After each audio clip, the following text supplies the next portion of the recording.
Well, I know that you don't even care to leave. Yet I'm trying to find some kind of excuse. I got Mikey with me for sure. Nigga, real villain, nigga. All gas, no brakes. Fuck you talking about? I ain't gonna... Welcome, greetings, and salutations to all. Happy Wednesday, and welcome to Logic Lounge with Fleezy Jones, episode 8. Man, this has been a good round, man, and I'm loving every bit of it. And of course, this has been brought to you by the one and only Block Legend 7. You'll get with that guy. If you haven't checked, get with him. So what's good, people? What's good? Appreciate those who come in, that came in. Appreciate all the support that I've been getting thus far. Definitely grateful to that. So now we up to the second episode of Logic Lounge here for 2023, which, as I say, I'm super excited about, and I'm constantly getting love from everywhere. You know what I mean? Shouts out, what's going on, cuzzo? So yeah, man, this is episode 8, and grateful to be here. So, who I'm bringing today? Man, I had to. This young man has been here. This will be his third time on the lounge, but first time by himself, where it's strictly about him. And that is Jmac O'Connell. This guy is coming all the way from Ireland, Cahersiveen, South Kerry Ireland to be exact.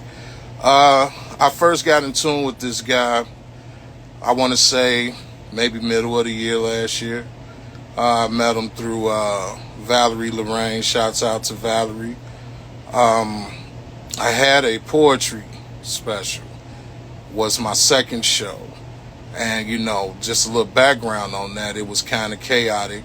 Everything was going crazy at the time, and didn't think that it was going to actually be a show.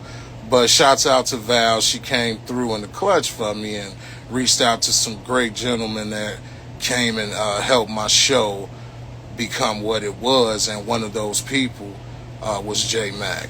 And when I first heard that, man, I was absolutely stunned. And it was even more stunning when I realized that this man was spitting these words, and this wordplay is just crazy. He was coming from Ireland. Stuck out to me, right? And I was just like, okay. So then we go on to the second one, which will be the first episode of Logic Lounge for 2023, where he came back for the show merge that I had with my brother Block Legend 7. Gotta pull that back up again. Bam, if you ain't got with him, get with him quickly. He came to the show merge, and he burned it down. He burned it down just like he did at the Poetry Slam. So at this point, you know, I pretty much extended the invite. I was like, yo, I want to pick your brain, man, because this cat is different. He's definitely different, so I wanted to bring him to the show to pick his brain a little more. And of course, hey, what's going on, everybody? Sunflower. So without further ado, man, because you know they only give your boy an hour, I want this man to get as much time as possible.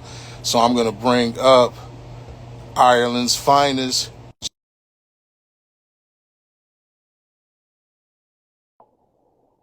going to be interesting, people. It's going to be real interesting.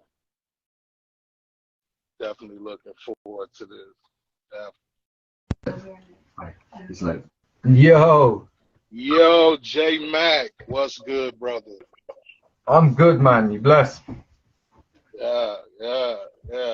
I want to thank you, man, for coming on to the lounge. I was just telling the people this is actually your third time on the lounge, but this will be the first time where it's solely about you, and I definitely wanted that to happen.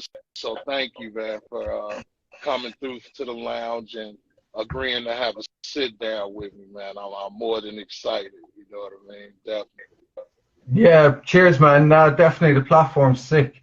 That's what I mean. I'm happy to support any platform that I genuinely fuck with, because there's a lot of platforms out there, and you know what you see is what you get with me. Yeah. I don't really beat around the bush. There's not much bullshit. I like some platforms. I don't like other ones, and yeah, from day dot, man. The second I saw yours, I came on Spet the Bar, saw your reaction, listened to your music. You know, because I know you don't plug yourself enough on this platform, but this man can fucking rap. And yeah, man, so I'm delighted to be here, man. This is an honor, you know. Oh, well, thank you, brother. Thank you, man. You know, I'm speaking of the rap, man. I'll start off, man. Something that poked out to me when I sent you the questionnaire to get a little more insight on you. I noticed that you're from a small town, and correct me if I'm wrong. I believe it's Cahersiveen. Is that correct? Cahersiveen. Cahersiveen. Jesus. Cahersiveen. Yeah, there's even different spellings of it, bro, so don't worry too much on the pronunciation, Ray. Some people say Cahersiveen, some people say Cahersiveen, but yeah, that's as close as you can. Bro, it looks like Welsh, so I don't blame you. Yeah. And I noticed you said it's called the town that climbs the mountains. Can you give me a little more details about that? Yeah, so Cahersiveen, even though it's small, it actually has like a very vast history. It's a very small, like even if you go back ages ago, you know, when the Vikings invaded, they invaded that part of, like that coastal part of the world of Ireland and Dublin. So there's, you know, and then they didn't get further inland, so you won't find Viking remains there and everything. But essentially, it's called the town that climbs the mountains because it literally does. You know, you've kind of got a town slap banging in the middle of mountain ranges, and like it's kind of going up and protruding both ways. But there's also a song written by a famous guy, Ferguson Clifford, and it's called "The Boys of Borna and Borna again is another meaning of Cahersiveen, and that's a line from the song, "The Town That Climbs the Mountains." So yeah, it's really, really well known. They've had some really diverse projects there through the KDYS, where I actually got to meet many Americans that way. Americans got involved in a group called People to People, where they would travel to different parts of the world, soak up cultures and volunteer. And it was a volunteer program I was involved in. And you'd have maybe 50 to 100 different Americans aged from the, you know, groups from 13 to 18 coming every day of the summer. So it was a great opportunity for me, because I did it for about 5 or 6 years in a row, to meet people from all different states, all different walks of life. So yeah, Cahersiveen's definitely a place with some rich culture. I just wish they had more a swimming pool or a cinema or some shit. Hey, who knows, man? At the rate you're going, brother, you may be the person to provide that, and I sincerely mean that, man, because you know you give me props, but dude, one thing about it, you know, we spoke on this, real recognize real, and yes, I'm in my own lane as it is, but I love hearing the thoughts of other artists, especially when it comes to this thing we call hip hop.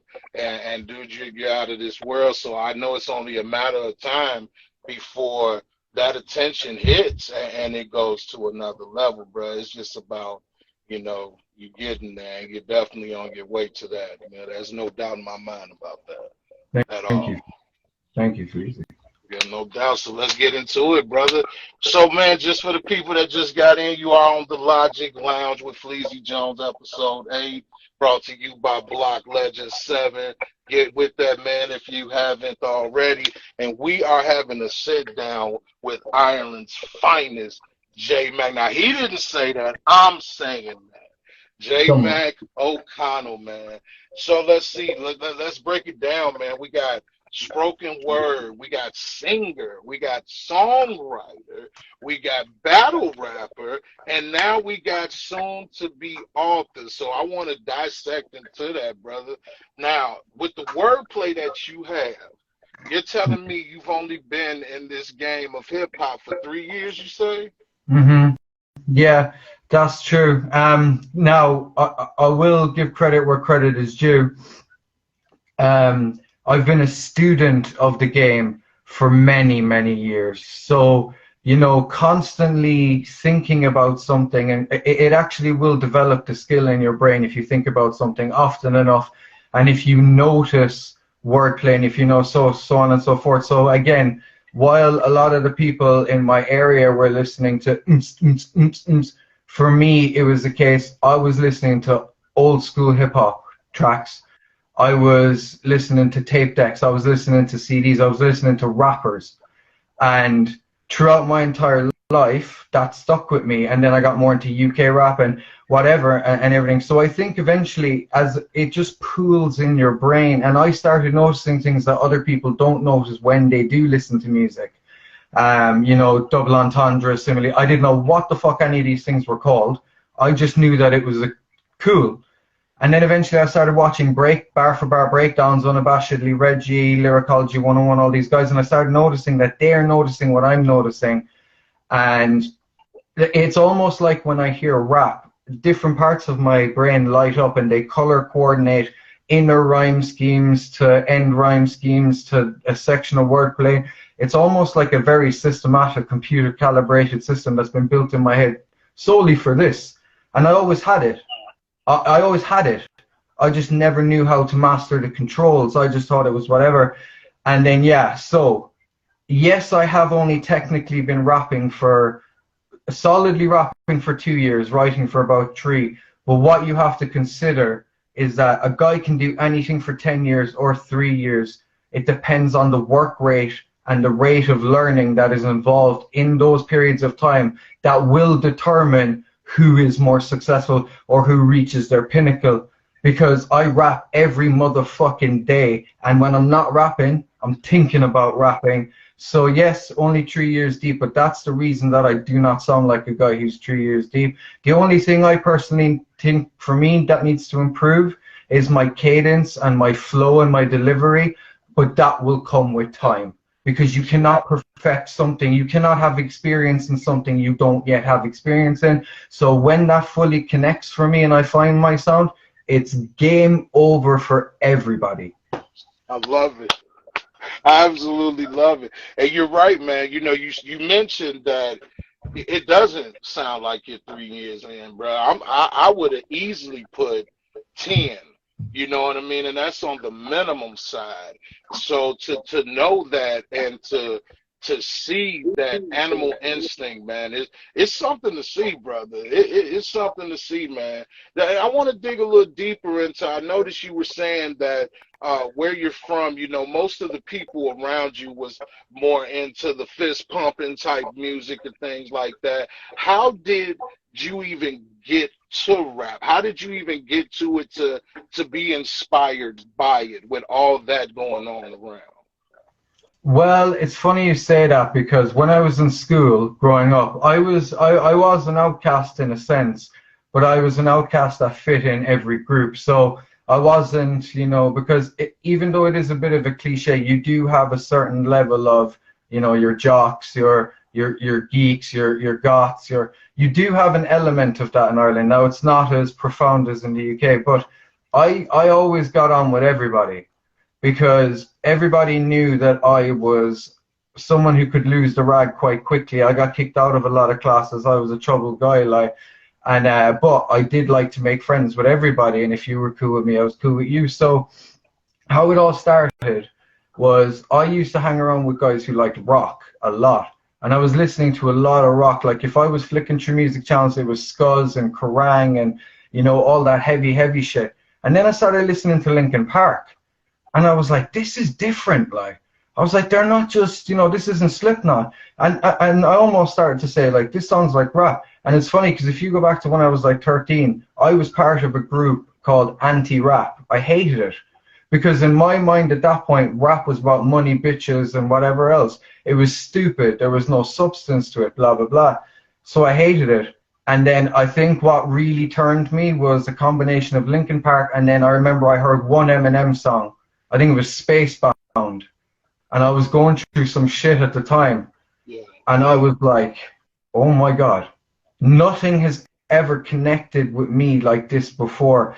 And then after I heard that, I went through Eminem's entire catalog up until that point and just ingested every single word. Through him, I found NWA, through Dr. Dre. I listened to Fuck the Police, found out the cultural importance of that song. And then that got me on the different wavelength. I said, hold on a second. I said, hip hop is about something more than any other music can claim that it's been about. And what I mean by that is that they were listening to and that's all really good. But when I heard Brenda's Got a Baby, when I heard, you know, Fuck the Police, when I heard No Vaseline by Ice Cube, I was like, man, I was just like, he just took out 5 of the best known rappers / producers in the entire industry with one track. I was like, you can't do this in any other genre. And from that day, I just became a hip hop fanatic. Yeah, that's dope, man. Listen, first of all, you're dropping songs that people that's in the game wouldn't even know about. So for me to hear you say that, a whole different level of respect, right? Because those are the door openers, bro, for people like you and myself. They have opened those doors that we're able to walk in right now. So that's even dope that you even got down with that, man. Now I want to go into the singer. You sing as well. Yes, I do. Now, I will never claim that out of my repertoire, that would be the one I gain or hold the least XP in and my least confident area. But from a very young age, I was singing. You know, I was chosen in the school choir. Before my voice had broken, I remember particularly there's one performance I did of Oh Holy Night, and I just managed to figure out exactly how to sing it, but my voice hadn't broken, so the high notes I could hit were crazy. And like, that was when I was 7 or 8. I'm 28 now, and I still have people to this day, you know, when they see me, they talk about that moment, and they say it was insane. So I knew at that point I could sing to some degree. My sister is a fantastic singer. She is like, she'd blow me way out of the water, but she's very, very quiet and private with it. Yeah. But we used to play SingStar, you know, on the microphones, you'd sing into get points and stuff. And for some reason, I'd always beat her, even though she was definitely the better singer. And I don't know, from there, and then I didn't really do it much after that. It was more in the shower and to songs and stuff like this. And then when I went to college recently, I studied music theory and looked a little bit at production. And then once I kind of figured out basic notes and I had a little tiny bit of vocal training, what I've done recently is there's one video of me singing on my page, but I had to find my keys. Now that I've done that, when I'm making hooks and a lot of the stuff people are due to see that will be released for me this year, there will be singing, and there will be good singing. Singing I can be confident and proud to say, yeah, I don't need a feature because I can wrap circles around any verse, but I can lay those melodic ups and downs and vibratos and, you know, crescendo in and out. Like, I got it on lockdown, man. Nice. That is dope. And again, for those who are just coming in, welcome to the Logic Lounge with Fleezy Jones, episode 8, brought to you by Block Legend 7. Get with that, man. Like I said, and we having a great sit down with Jmac, man, Ireland's finest. And I want to just tap more into your brain, brother, because like I say, you're definitely an interesting cat. Now, going into because being a singer, being a hip hop artist, it kind of goes without saying the writing portion. What stuck out to me, 2 things actually, but I'm gonna do it piece by piece. One being battle rap. What got you into that? Because I'm sure you know this. That's a different lane. That's a different lane entirely. Like, you have to have a certain demeanor. Your bars are great, so that's not the case. You know, you have to know not to take certain things to heart. So what interests you in battle rap? How did Jmac get there? Yeah, for me, man, again, another thing I have to say, a student of the game for a long time, battle rap to me was always fucking dope as fuck. it's the equivalent these days to the gladiatorial games, if you ask me, of lyricism. Because again, it does take, yes, you can make a track, yes, you can make a hook, you can do all of these things, that's fine, but are you an artist or are you a lyricist? And to me, there's the distinction between what people call themselves these days. And yes, you can be multi-talented, you can be a lyricist, an artist, and whatever else you want. 90% of battle rappers, in my opinion, make shit music. They're not musically inclined, especially the a cappella guys. But what got me into it was, obviously, 8 Mile. I thought that whole fuck a clock, fuck a papa dog, fuck a clock, fuck everybody, fuck it, that whole self-deprecation angle that Eminem used and highlighted at that point, I just thought was so dope. And then obviously I had gotten into rapping years later. And what I would do is that anytime I thought of a bar, I'd write it down on my Google Docs. It could be one bar. So I'll give you an example. I thought if I was saying to somebody, I'll pick you apart, because that's something you could say to somebody, I thought, well, how do I do a setup to that makes it more crunchy? So I said, what picks parts? What picks that part? Brain works for a second, and I said, I'm not a casting director, but I'll pick you apart. Boom. All of a sudden there, you've got a sick bar. Yeah. And I'm thinking, okay, so what I started to do is I started to collect these like bars. But then what I noticed within myself, before I battle rapped anyway, what I noticed is that I have different modes when I'm writing. It could be real and pain. It could be flexing for girls and trying to talk to girls. Or else, if it's not either of those two, 90% of it, it's I'm better and I'm better than you, and these are the reasons why. Sprinkled with colorful wordplay and blah, blah, blah. And I realized going into this, I was like, holy shit. And someone said it to me, they were like, your bars are like battle rap bars anyway. So a tournament began on Instagram during lockdown by Tracks on Tap, a group based in London. They shout out to them, man. They do the most, like, fucking, I'll always show homage to Tracks on Taps. They put up a flyer for, like, a tournament. So I entered. And pretty much from my first matchup, I was against a 16-year-old dude, like, I'm 28. Pretty much from the first battle, they counted me out. Like, nobody was mentioning Jmac's name. Nobody had any confidence in Jmac. And for the whole tournament, everybody else sped on beats, and I just did a cappella. I got rid of the first guy, beat him. The second guy, they said, nah, he said he's not going to beat this guy. Second guy, beat him. Third guy, that they really thought I couldn't beat, that had made it to one of the last rounds, they didn't even want to see a third round. I'd beaten him so badly in 2 rounds. I got to the finals, and then I did lose on the very last round, and I throw my hands up. The other guy outperformed me. I slept on him, and I didn't prep. So from that loss, that's the only loss that I've technically taken, because I took on another 4 or 5 Instagram battles out of that, won every single one by a landslide, and then I had my first debut battle in Dublin in June or July as a tryout. It was 2 rounds. I beat the guy, and then now Premier Battles, who are based in the UK, they reached out to me to get on their card in February, 32 MCs. They'll pick 16 of the best, and we'll go on. Winner of that gets flown over to the UK to face a big dog over there. And like, the thing about that is the big dogs in the UK have faced the big dogs in the US and Canada. I'm talking the likes of Charlie Clips, Arsenal, Tony D, Thesaurus, Carter Deems, all of those big names. Bro, I'm telling you, battle rap just started for me. The next guy I have to battle, he's already 10 or 11 battles deep, and I couldn't give a shit if he watches this back before our battle. He is fucking good. He is dope. He's talented. He is very disrespectful, and he is not a guy you should be fucking sleeping on. However, I will cut his head off, and then I will cut the heads off the rest of the people in the competition, and I will show anybody who wants to know, I'll fucking battle Eminem if you put him in front of me, and I'll do it tomorrow.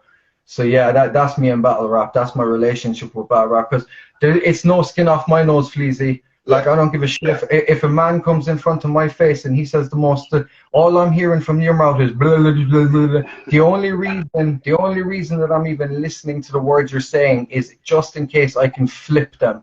Because what you've got to realize with battle rap is it's the exact same as mixed martial arts. If you do not go into that ring ready to punch and elbow until you see a bit of nose coming off, you're not ready to do that. I agree. Be a spectator. So for me, it's not a problem what someone says to me. I dish out exactly what I expect to get. And if you weren't ready for that in the first place, even if you punch me in my face, all I'm going to do is laugh as hard as I can because you just lost the battle. You're different, brother. You are different. Jmac, you're different. Man, and it makes it, you kind of giving me segues into what I want to know about you, man. So that brings me into my next question. I noticed in the questionnaire as well, you shared with me that from the age of 15 through 17, you were in writing heavy. You were in your spoken word, poem, what have you, but you stopped, and you stopped for a while. I want to tap into that, brother. What stopped that train from going? Because as fast as you are now, I can only imagine what it was like back then at that age. So what stops you in your tracks, brother? I'll be totally honest with you, Fleezy, and this is a big part of my message, especially to young men, young women who feel like, you're not good enough or you're stuck in a rut. The thing that stopped me doing the things that I'm doing today, negative self-talk. Everything I told myself, you can't do this, blah, blah, blah, so on and so forth. Not only that, I was listening to people's opinions around me that didn't know shit. So, to put it lightly, I wanted to rap from a young age, but I had nobody around me rapping. Nobody was encouraging me. I even had friends, who are good friends and everything, but they were probably just looking out for my best interest. But they said, what the fuck are you going to rap about, bro? Cows and sheep, like, do you know what I mean? You're not from Compton, you're from fucking South Kerry, And it just stopped me and it prevented me. I knew that if I put my mind to it, I could. And when I wrote poetry when I was 15 and 17, a lot of that was just for the sake of writing poetry. It was almost like, see, can I? See, can I? The first real thing that I ever wrote, I posted on my Facebook. And at the time, I only ever usually got 20 or 30 likes on a picture. I remember I wrote this set of lyrics, and it goes something like, this isn't a poem, a statement or a rap. There's no bass, no snare, no clap. And I was only about 15 or 16, but I went into a lot of topics about, like, I talked about the fact that the whole country went crazy about Madeleine McCann, but there was 200 Indian girls missing. And I was talking about the way that it's a broken system, black, white. And I had all these ideas and stuff, and I didn't realize it at the time, but I was using inner rhymes. I was using end scheme rhymes. I was only rhyming 2 bars by 2 bars by 2 bars by 2 bars. But anyway, that was something that just flew out of me. So I think a lot of it had to do with, in that gap and during that duration of my life, I wasn't myself. Hadn't developed my own character yet. I was impressionable. I was easy to push around. So when I first started writing poetry and stuff, nobody liked it. Nobody seemed to fuck with it. And I'll be honest with you, I felt pressured of being too feminine and being too emotional and being branded a pussy. Like, poetry is, around certain people, you even say the word poetry, they'll be like, gay. So for a lot of it for me was about expression isn't okay, so I'm going to put the pen away. And a lot of it after that was negative self-talk, like, why you? Like, you're not that good. Like, listen to your legends. There are people who've already done this. You go do something else, And then it wasn't until I put the practice in every day and stuff like that, that I realized how sick I could actually fucking be. Yeah. And you are, because like I said again, I don't see 3 years, bro. You couldn't honestly convince me. The only thing to convince me is I don't take you as a liar, and that's just dope at how you do that. So that leads me to another thing that you said as far as a fun fact about yourself. You made mention to you having an overactive brain, and with the talk that we're having now, I can tell that you literally approach your art the way that people would approach survival. And I just think that's absolutely crazy. But why did you pick overactive brain as a fun fact to you? Can you kind of dig into that for me? Yeah, of course. So sometimes it sounds like pseudo-intellectual or almost self dick sucking to say to people like, oh, I overthink or whatever, or I have a really hyperactive brain or a really high functioning brain. It's not that at all. It doesn't come from a place of comfort, because just because you process more thoughts than a neurotypical person doesn't necessarily that those mean that those thoughts are helpful or guide you in a correct way. So that's not what I'm saying. What I am saying is that um, partly due to my environment growing up, and then just the different concoction and cocktail of things that make Jmac. Like I've got ADHD, I'm an Aries, I'm an ENFP.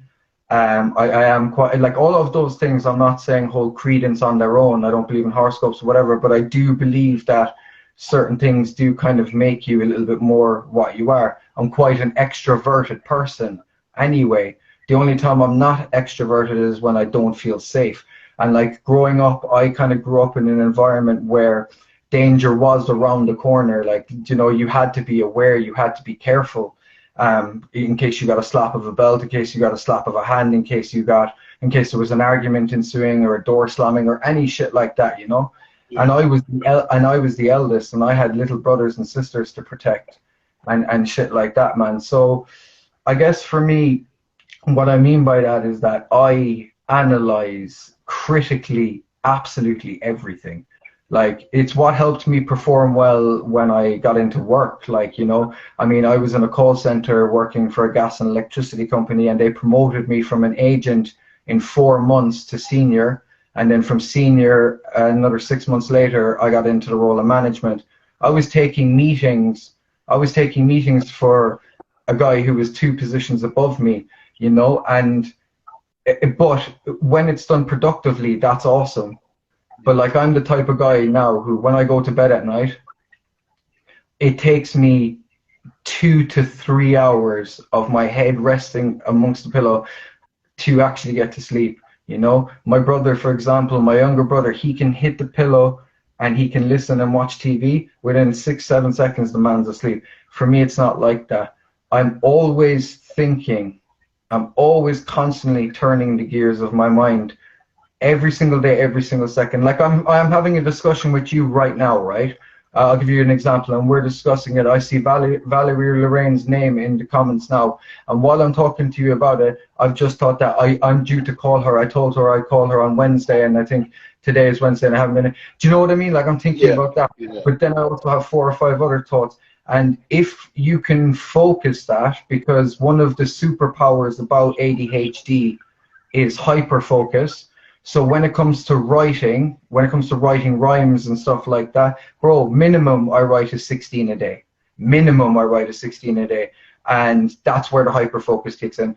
But the overactive thing, even now, like, you've asked me a question, and I'm already thinking, have I covered A to B to C to D, and should I stop talking now and allow him to take the stage? Do you know what I mean? That's what I mean by, yeah, that's my brain. Yeah. It works though. You know what I mean? I'm the type, I'm an unorthodox thinker. So me seeing that, it works for you. I've seen where it hasn't worked for people as well. But it definitely works for you, man. And I can see it in your craft. I got to make mention to the battle that I used for the promo for our sit down today, where you absolutely got me. When you literally said, I'm choking, you looked as if you were choking, like choking on stage, and the man flips it and said, on another one of your mother's pews. That's that's just different. That's just absolutely different, because like I said, it was a performance, and you drew me in. You know what I mean? You came in, you got me in, I'm sitting up there waiting on it. And I'm talking about, man, you reach for your mouth and everything, like you pull the hair out, like spit a little bit. And I'm like, nah, J-Mac, don't tell me that. Like, I was hooked, bro. I was literally like, nah, J-Mac, nah, not this one, the first one. And you Bro. went in, bro. I gotta know, did you win that battle? Yeah, yeah, I won. Well, see, the thing about that particular league is that that's the only real Irish league that has really ever properly existed. It's called Rap is Full, and that was actually their last event. They never actually posted them videos officially because it's kind of died. But the thing with Rap is Full is that they never decided a winner or a loser. There was never judges in any of the battles. It's kind of more, you kind of just let the crowd, like the crowd kind of decides, you know, the comments afterwards on the videos, so on and so forth. So, but to be honest with you, like Dana White says in UFC, never leave it in the hands of the judges. So for me, that battle was about coming in there because that was my tryout. He had already battled before, and that was my tryout. That was my chance to leave an impression on people, and I really like the way that you. And thank you for acknowledging the thought process behind doing a more theatrical approach to battle rapping. Like, oh, I'm choking on your mother's pubes. Because the thing what people forget, I see some really dope lyricists try to battle rap. And what you've got to remember, if you're monotone, if you can't control the crowd, if you can't create suspense, then no matter what bars you are spitting, you're gonna lose interest. Yeah. They don't care about your multis. They don't care about building a story for fucking 10 bars and then hitting with a big punchline. No, you have to be, I'm not saying be super theatrical with it. Like, I don't know if you watch much battle rap yourself, but when Carter Deems did that whole scheme about pocket checks, he was just like, I'm a pocket check, then my pocket checks. Then he pulled out a packet of pocket checks. And then he said, and then he goes, and then inside of this pack of pocket checks, I've got another pack of pocket checks. And he pulls out another, and it's like a Russian doll, and he's pulling them out. And the whole, it's fucking brilliant. And the thing is, right, is that for me at that point in that journey, I knew that everybody in that platform had already been well established. I was the new guy coming in.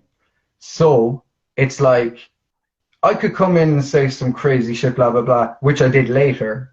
But I was like, how do I get their attention like that? Like, how do I get these guys hooked like that? Because people's attention span is low. People's expectations are low. Absolutely. You will see it at events. I remember when I went to see Eminem in Slane Castle, Chance the Rapper, he was there and he was performing. This was before the guy had blown. Nobody was listening to him. Everybody was over getting their drinks, doing this. The guy was performing his heart out. I was one of the only people in the crowd going, who the fuck is this guy? And then give it 10 years, Chance the Rapper, one of the biggest names out there, anybody would be dying to get a ticket to his show. So, yeah, all I knew, bro, is that I needed to control the room. And that's the advice that I would give to any person out there looking to do any battle rap, comedy, anything like that. You need to create moments where only you know what's going on, and then you drip feed it to them, and then boom, you drop it like a hammer. So that whole mother's pube thing is, I was like, how can I give them what they think they expect for me, my first time choking, but then completely flip it on them and make them think, he meant to do that, holy shit. So yeah, that's where that came from, bro. Yeah. And it was dope. Like, and just to add to it, people, for those who don't know, the crowd was fooled as well. I actually heard somebody go almost as to say he choked, and the man come back and like bust him over the head with a titanium steel pole. It was dope, man. It was dope. And Fleezy, I wish you'd seen it, but I want to give you one quick more example that I think you'll really like. So the guy I actually lost to, fair dues to him, this guy was only 15 at the time. He's an MC called Shakes from London, I believe he's from. This guy is 15, and I guarantee you he can out-rap 99% of the guys my age that you know. This kid is unbelievable, double entendre, everything. and I was battling him, but he was only 15. So at one point during the battle, it was leading up to a rhyme scheme, and I played the noise of my phone calling off my laptop, and I pulled my phone out. It sounded like I was getting a call during the middle of the bat raffle, but I was just like, oh hey, I was like, yeah babe, no worries, yeah, he's not doing too bad, I'll be home soon, blah blah blah.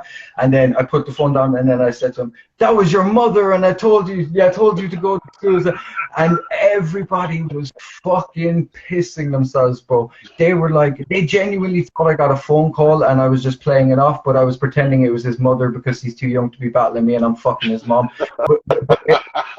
Hey, bro, that was one of my favorite moments. Like, so even if I lost that battle, I don't give a shit, bro. I'm there to create memorable moments. Like, yeah, you might beat me, but you know they're gonna remember Jmac. Damn right. Damn right. And of course, for those just coming in, welcome to the Logic Lounge with Fleezy Jones, episode 8, brought to you by the man, Block Legend 7. Get with him. And we are sitting with Ireland's finest, Jmac O'Connell, man, to just picking this man's brain because he's absolutely amazing. So now, man, I want to get into before I get into the soon-to-be author portion, I want to speak on some of the troubles that you have being in Ireland, trying to become an artist that's known worldwide, I would automatically assume. Like, what are you said you met people all over the world from where you were. Have you yet to come into the States and do anything?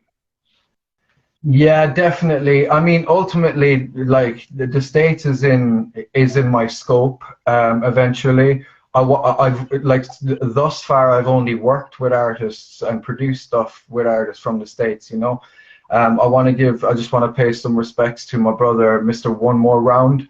The song that I have out at the moment that I released last November, it's called Think I Care.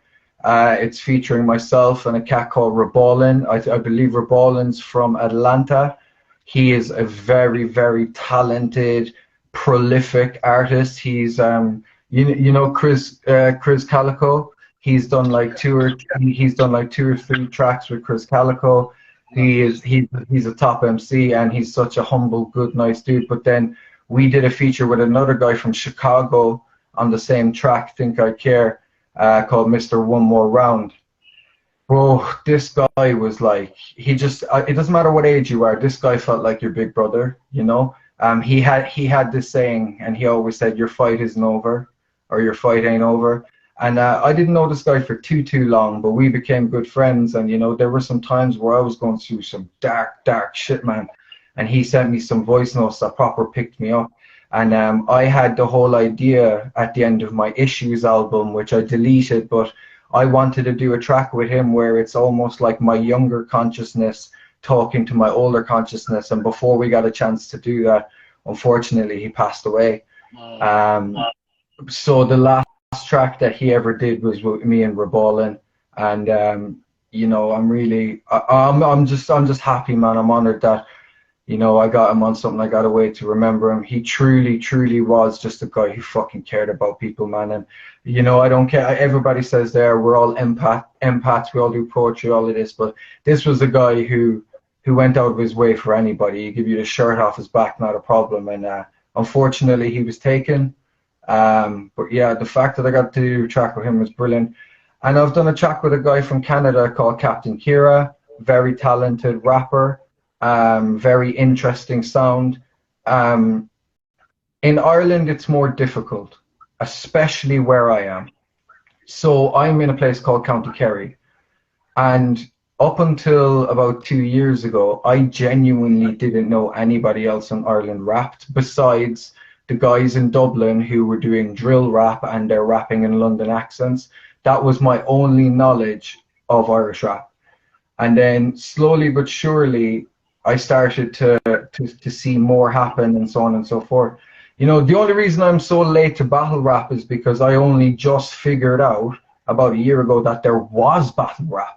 Then I messaged everybody and I got onto them, but Yeah, it's tough in Ireland, man, and you know, I find it easier to get noticed in America than I do here, because, and this goes for every artist, don't expect your friends and your family to be your fan base. They will not be your fan base. It is strangers across the world that will support your shit. And number two, don't be afraid to put a price on your shit. Don't be afraid to make a Patreon. Don't be afraid to ask people for support, to support your music, because what you're doing is valuable. But I didn't know any of this shit, bro. And like, it's not like I grew up on the block freestyling with friends. It's not like I can go to most of my friends and be like, here, do you want to hear my track? Because most of them don't. And I know they don't. They're only doing it as a courtesy to me. So yeah, it's fucking difficult, man.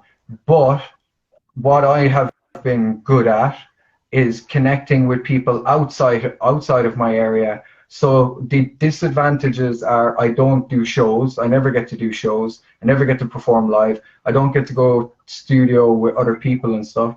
But saying that, I do get to connect with people from Dublin. I do get the opportunity to have features in the UK and connections in the UK, ranging from Manchester to London to Southampton. I know some big people, some big names over there. And then obviously in the US, I've got strong roots in the US. I mean, even if you look at my Spotify or my following, it's mostly London and the US, where my fan bases are. And then I've got a little support from Ireland. But I think that it's a really good opportunity to be an Irish rapper or an artist at the moment, because if you think about it, it's not a disadvantage to be in an unsaturated market. If you're a rapper from the US, you're probably just a rapper from the US. If you're a rapper from the UK now, from London, you are competing with the likes of Dave. You are competing with Stormzy. You are competing with big names, and everybody and their cousin raps. Whereas in Ireland, a lot of people rap, but not many rap well. Never mind being able to make songs. And not a lot of Irish rappers have the balls to rap like themselves. The only groups that I know of, and I recommend everybody check them out after this, is a group called Demlot, Demlot. It's two guys from Dublin, and in my own opinion, musically, at the moment, those guys are holding down the scene. Like, those are the guys who I think are carrying the flag right now. Me personally, I have to wait. I have to wait until I have the facility to drop a few more tracks. Once I do, then I can put myself on the same pedestal or whatever. But yeah, tap in. There is good Irish music out there. Just don't fucking listen to the shitty drill music. You heard it here first, ladies and gentlemen, yo. And I love that about you, honestly. Like, no disrespect to those getting their money off of drill at all, but it's just, you know, it's like, dude, I remember coming up, I remember what drew me to hip hop was the fact of, who is this person? You mentioned Tupac. I wanted to know who he was from what he was saying. Tupac never tried to be anybody but Tupac. NWA, they were NWA. Ice Cube. It's like now you get a trend and everyone's with it.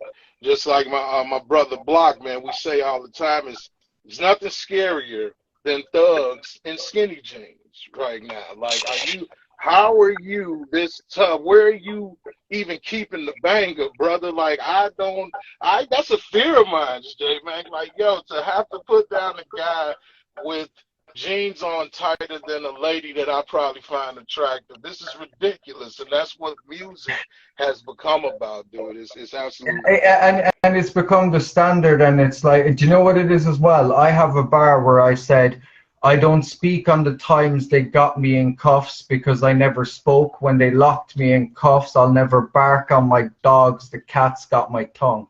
So what I mean by that is, like, do you know, like, okay, look, I'm a guy from South Kerry, which is the countryside. It's not like the Bronx. It's not like Main Street London. Yeah, there's not loads of stabbings. There's not loads of this. There's not loads of that. This, that, and the other. But the thing is no matter what area I move into, and look, this might be a bad viewpoint, but like, and I don't really live that life no more. But like, a lot of the places I move into, I'm not afraid to move there because 99% of the time I'm the scummiest person in that area. You know, I'm the guy who's willing to go the furthest should I need to, and this, that, and the other. And there are things that have happened in my life, and you know, stuff that's occurred, times where I definitely didn't make the right decisions, times where I was definitely hanging around with the wrong people, just trying to have this bravado, trying to be tough. Holistically, I had a privileged enough life in the grand scheme of things. I'm not saying shit wasn't hard, but if you look at it from like a paper point of view, I had a privileged life. But just because you have a privileged life doesn't mean you choose a privileged life. And I didn't choose that shit. I chose what I thought was cooler and harder, and then I got out of it. And then I got out of all that shit. And then, but my problem is I introduced both my little brothers to it, and I can't get into it too much, but they didn't get out of it, and it caused them a lot of pain and a lot of hassle in my family. And sometimes I hold that weight on my shoulders, and I'm like, yo, bro, like that shit is just dumb. Like, and what you said there, you know, like, don't get me wrong, people were rapping about money and bitches since the dawn of rap, but notice how they did it. Yeah. Notice how they did it. If you listen to Nasty Girl by, you know, Big Papa and all that, I need you to sweat. I need you to shake the less and his. They need the ground while you're working for tips. While we listen to Prince. Like, if you listen to all of that, musically, it's 10 out of 10. It doesn't sound like any other song. And even though all they're rapping about pretty much is pussy, they're doing it in an interesting way. They didn't forget the credentials. They didn't forget rhyme schemes, punchlines, wordplay, cadence, flow switch. Whereas what you've got these days is, again, even Tupac, he rapped about violence. Hit 'Em Up is one of the most violent fucking tunes you'll ever hear. He's basically saying, when I see you guys, I'm going to shoot you in your fucking face. But the thing is the way he did it, it was so authentic, and it was so this. Nowadays, 99%, and again, I will say drill music, and I'm sorry, like, people want to come at me, I don't give a shit anyway, but like drill music, it's always the same shit. Oh, step on the up block, man, get the Rambo, make a man tango. It's basically, and the beat sounds the same, your cadence sounds the same, and the exact word choice you're using sounds the same. Back in the 80s and the 90s, if you bit somebody's flow, you would be an outcast in hip-hop. Whereas today, that's exactly what's fucking promoted. And, bro, I've gotten in trouble with drill rappers myself before, because drill rappers have tried speaking on me, telling me that I'm too wordy or I sound too much like Eminem or this, that, and the other. And all I say to these people is, there was a guy who had over like 2 million views on his channel, and he's this big rapper in London. And he chatted shit about how I rapped, and I said, clash me next week. We clashed the next week. I bodied him, and even a week later, he himself came back and said, you know what, I was salty at first, but you took it, man, you beat me. And this is why I'm saying there's a difference between being a lyricist and being a guy who can copy a formula that's already there. I could make the next I could use the same formula and make it. Fuck that, man, it's bullshit and it's boring. I'm getting sick of it. And to be honest with you, I might just send for everybody.